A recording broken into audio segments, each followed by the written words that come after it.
Welcome to Inspection Central. I'm Chad Carlisle. On this episode, we talk with code enforcement about some recent homes that were demolished, and we'll discuss the hazards it caused for the community and what it took to get them knocked down. Plus, food trucks are gaining in popularity, but there are some things you need to know before you order.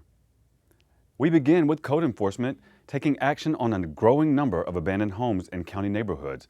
These unsightly structures also became a security threat. FGTV's Priscilla Ortega has the story. Neighbors say these abandoned homes lowered their property values and caused public safety issues for years. But after county commissioners, code enforcement, and residents worked together, now these homes are nothing but vacant lots. South Fulton residents finally see the results they've wanted for years. Excited, elated, just thrilled. I'm just very happy that we are where we are right now. It's very exciting.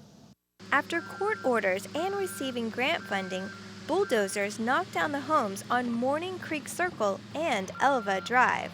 One of the homes was abandoned for years until it somehow caught fire. Any property we attempt to sell or rent is going to be valued based on what's next door. And who would want to purchase or rent next to this? The burnt rubble also brought unwanted visitors to the neighborhood.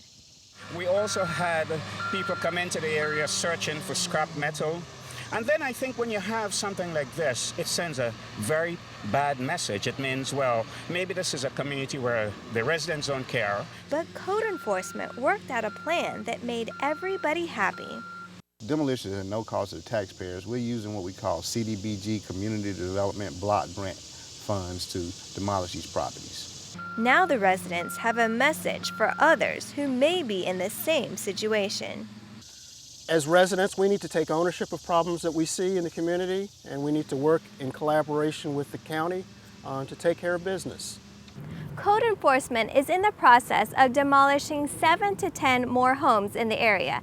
Now, if you have a concern you want code enforcement to look into, you can call 404-612-TELL.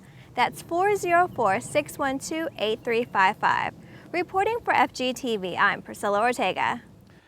Now, getting those demolitions approved didn't happen overnight. It was a long process that code enforcement took on. Code Enforcement Administrator Wayne Wright explains how the department deals with those homes that possibly need to be taken down. When code enforcement receives complaints of vacant properties, abandoned properties in neighborhoods, there's a process that can sometimes be a lengthy process. Normally it starts with a complaint from the community, or simply a code enforcement officer on routine patrol will generate a case pertaining to vacant abandoned properties. For whatever reasons, people will just abandon properties or walk away from them, and it serves as a third-party endangerment, especially when they're vacant and abandoned. What we do is start with a legal notice. We send a notice of violation to our last known owners. In most cases, in a lot of cases I should say, our notices are unresponsive. There's no response to our notices.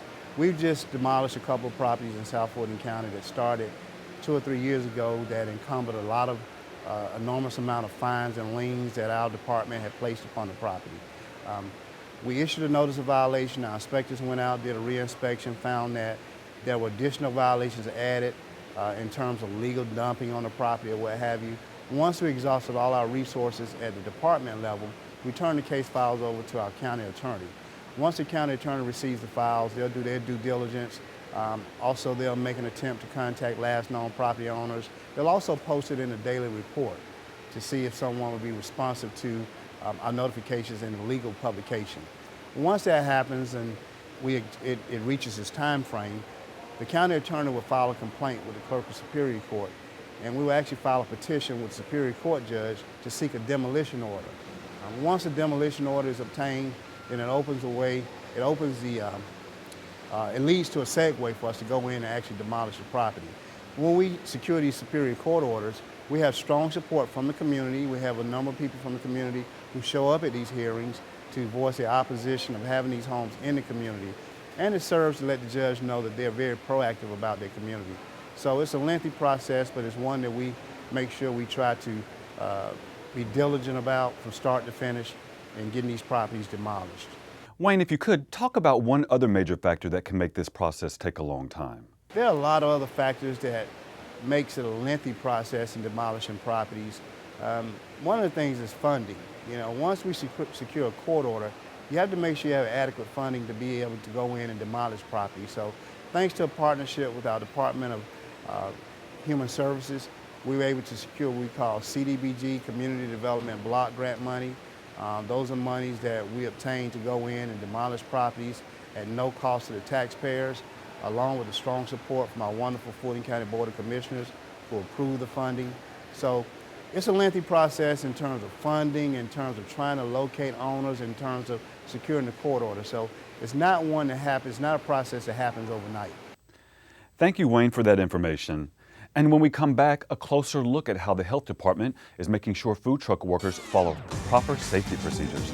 Stay with us.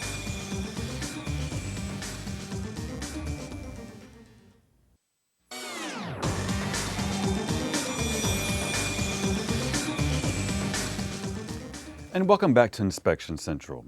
There are about 112 mobile food trucks in the metro area, and Fulton's health department is responsible for inspecting all of them. FGTV's Melissa Lewis has the details. Whether it's in a restaurant or a mobile food truck, the same rules apply. They get their own permit as a mobile food unit permit, but they use the same inspection sheet and they're scored the same. But food trucks do have to take that extra step before they start serving food. They also have to turn in a route sheet. You can have up to 2 route sheets. Each route can have up to 4 stops on it. And when you turn in your paperwork for a permit, you have to indicate where your route stop will be. Inspectors will make sure food trucks are within 150 feet of a restroom that patrons can use. Hot foods need to be in temperatures of 135 degrees or higher, and cold foods kept in 41 degrees or lower to avoid parasites and prevent bacteria. Before ordering your food, you should look for the permanent permit attached to the food truck. They should also have the most recent inspection score posted publicly so anybody that's a vendor or a patron wanting to eat can see what their score was and that they're permitted. For more information about inspections within environmental health, you can call 404-613-1301. And when we come back, a look at recent restaurant inspection scores around the county. Stay with us.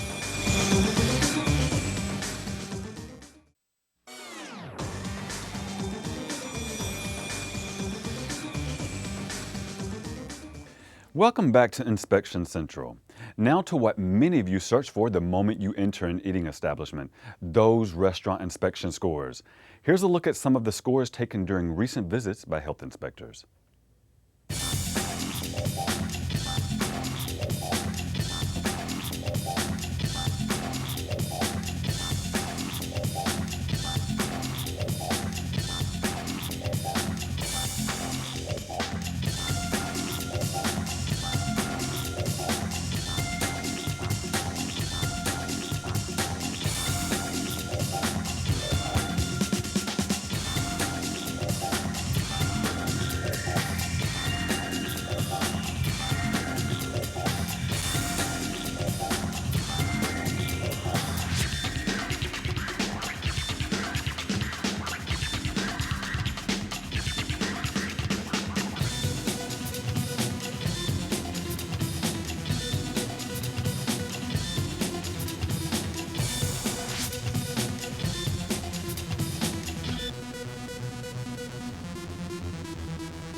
You can see the full list online. Go to this website and click on Restaurant Inspection Scores.